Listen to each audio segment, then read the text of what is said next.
Hi there everyone, my name is Blair Preston and I am presenting our final project for Advanced Exercise Physiology. Today I'm going to be talking about the ketogenic diet and whether or not it is an effective prescription for the treatment of type 2 diabetes. I would first like to make a disclaimer that I fully recognize that the ketogenic diet is a controversial topic within the medical field, and for the sake of this presentation I am setting aside my own personal biases and opinions to present the evidence-based research found in the most current literature. With that said, let's go ahead and get started.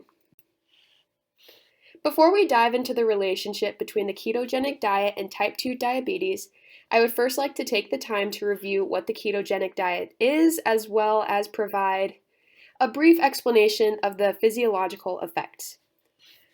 In order for the body to go into ketosis, a diet must be consumed where 55 to 60% of the daily calories are fat, 30 to 35% of the daily calories are protein, and 5 to 10% of the daily calories are carbohydrates. In other words, if an individual is on a 2,000 calorie per day diet, they can only consume 20 to 50 grams of carbohydrates total. The keto diet made its first debut in 1921 when Dr. Russell Wilder used the diet to treat epilepsy in pediatrics and experienced success. It wasn't until the 1970s and even more recently that the ketogenic diet was utilized for weight loss. When there is a low consumption of carbohydrates, insulin secretion is reduced dramatically while gluconeogenesis and ketogenesis occur. These processes occur because the body must find an alternative fuel to maintain bodily function while glucose is scarce. Products include the production of ketones to utilize as energy.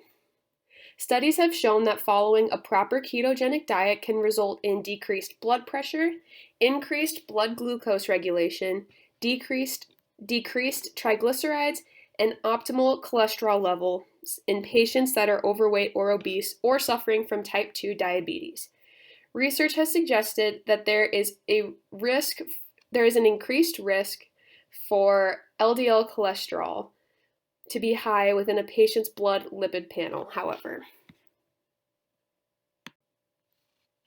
Moving on, I would like to briefly review type 2 diabetes to ensure comprehension when assessing the condition and how the keto diet affects it. Type 2 diabetes is a comorbidity of obesity that results from the long-term prevalence of a positive energy balance, typically high in sugar and fat. After long-term exposure to a positive energy balance lifestyle, the body enters a pro-inflammatory state that results in insulin resistance.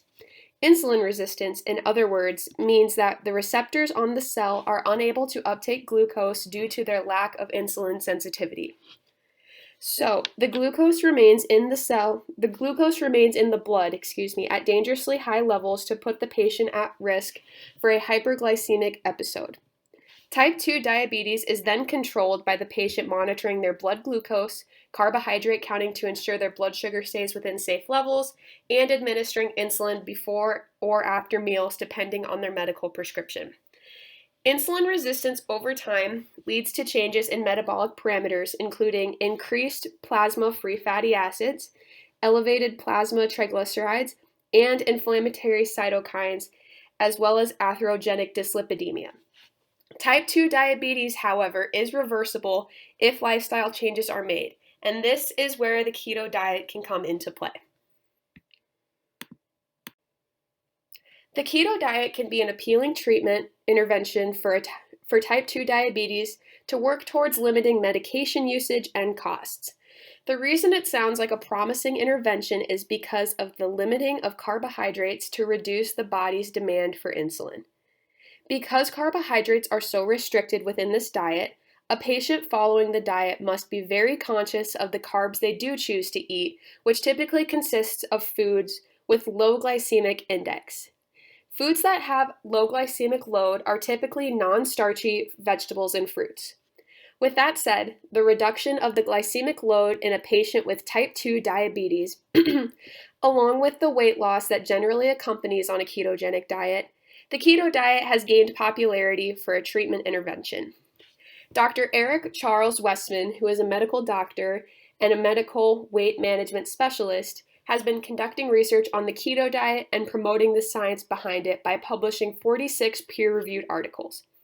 He suggests working with a patient with type 2 diabetes and showing them a list of low glycemic index foods and allowing them to pick their favorites and following those. When the diet is properly followed with medical supervision, studies show that insulin sensitivity improves and the dependence on insulin administration from a prescription decreases. Another study showed that out of 84 obese diabetic individuals, the ketogenic diet showed positive improvements in their hemoglobin A1C levels, in addition to the reduction or entire elimination of diabetic medications. Based on the scientific literature, it is clear that research suggests there are obvious benefits for individuals suffering with diabetes and obesity. Now that we have highlighted some of the clear benefits of the keto diet, I think it is important to highlight some of the risks, considerations, and concerns. One of the biggest considerations of putting a patient on a ketogenic diet is if they are willing to handle the intensity and the restrictions of it. The keto diet requires very particular consumption patterns that can be very difficult to attain as we have developed a westernized style of consumption. The westernized style of consumption is a diet that is high in fat and high in sugar. If the keto diet is not done correctly, adverse effects may occur. This means a successful keto diet should be monitored by a medical doctor and dietitian to ensure the safety of the patient. Another great risk includes the possibility of the patient going into a state of hypoglycemia.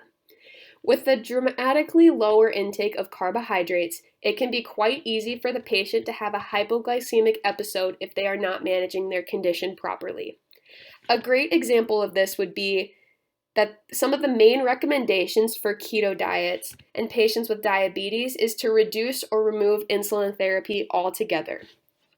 The general rule is to skip insulin administration if blood glucose is less than 100 milligrams per deciliter, and when it is less than 150 milligrams per deciliter, decrease insulin administration by 30 to 50%.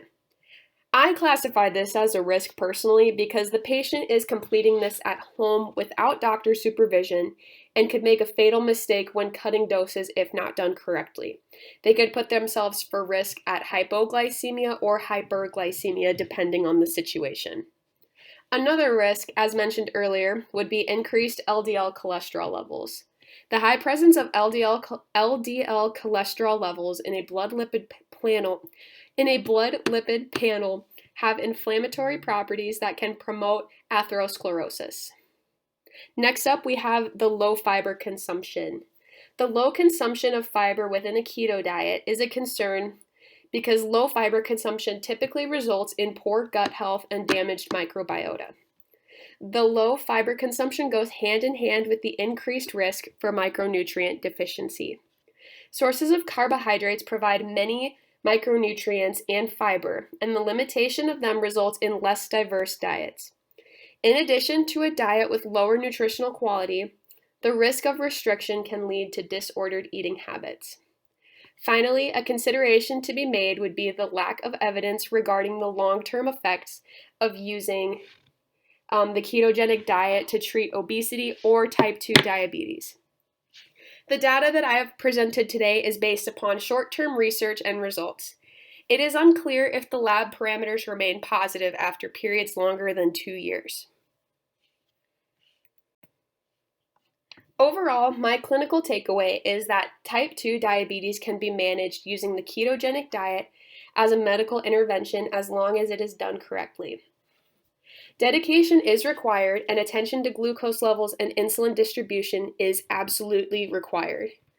There are observed improvements in health parameters such as fasting blood glucose, hemoglobin A1C, and insulin sensitivity following consistent discipline on the ketogenic diet.